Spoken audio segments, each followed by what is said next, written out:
We're going to be enhancing the suspension on our C10 today by adding some sway bars front and rear. Now, you say, why are we adding sway bars? And we have a sway bar on this truck, but Dave, you said this is from a later vehicle truck. Right, somebody installed this a long time ago from something else, and the bushings are just old and tired. There's no sense in just replacing these old bushings, and that's it. We might as well upgrade the whole system and get a lot sportier ride, front and rear. Yep, we got a hollow 7/8 factory here. We're gonna go with an 1.25 inch solid bar, and we're gonna use urethane bushings in place of these rubber bushings, which is gonna really enhance the stiffness of this vehicle. Right, and when you add the rears to it, just really makes you like a little slot car, baby. Absolutely. So first thing we're going to do is rip everything out here. We're going to have to maybe drill a hole for the new linkage of the front sway bar. We're going to go in with new brackets, new hardware, and don't forget, the most important thing is to grease those urethane bushings that actually mount the bar to the vehicle so that you don't have any squeak or bind. All right, Dave, now tell everybody why you've got two sets of brackets, one tall, one short, in your kit. Well, the tall one is if you're going to have an original height truck, this is what you're going to use. If you've got a lower truck like this, you're going to use a shorter one. And the reason we give you an option is because sometimes the trucks did not come with sway bars. So if you have an original and it's an original height that it did not come with it, then you'll be using this one. Shorter, you're using that one.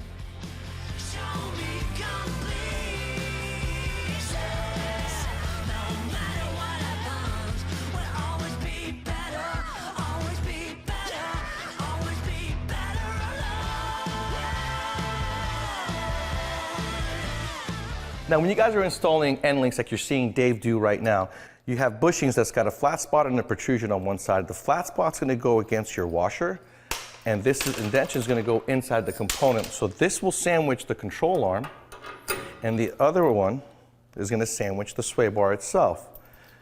There is a dent inside the washer right here. That's going to grab the end of the bushing like that. And then this sleeve is going to be a spacer in between. And when you're crushing this, you want to make sure that you don't crush and squeeze those bushings flat and break them, because they will break. Rubber is more forgiving.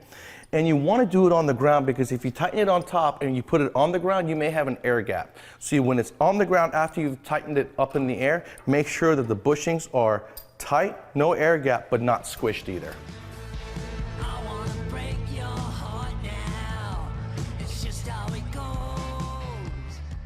It's going to add a lot of stability, a lot of handling to this truck. Right, especially if you have airbags and it's on a single line front and rear, you get a lot of roll, so this is really going to help you out a lot.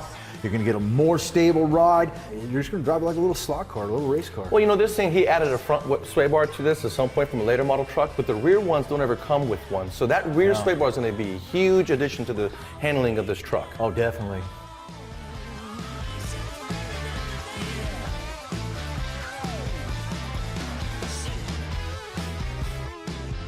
Absolutely. Tell them about the Zerk fittings, why they're there. So the Zerk fittings, if you didn't have these in, then this bar rotates up and down. So if you didn't have that in there, it would just simply grind the bushing off, so to speak. Now, we put a little bit of grease in there, but of course it's going to wear out after a while. So we'll just go ahead and Zerk fit it occasionally whenever we're doing the rest of our Zerk fittings, and then everything will last as long as possible. That is good. And be quiet, too. And it'll be quiet. That's the biggest point. And when you guys are installing your sway bars, you also want to make sure to read the instructions. There are slots in the front. You want to use that rear rivet hole as your lineup hole. Put it in there, and in that way, when you know where your positioning of the sway bar is, you can go ahead and drill the front hole. Right. Measure twice, drill once.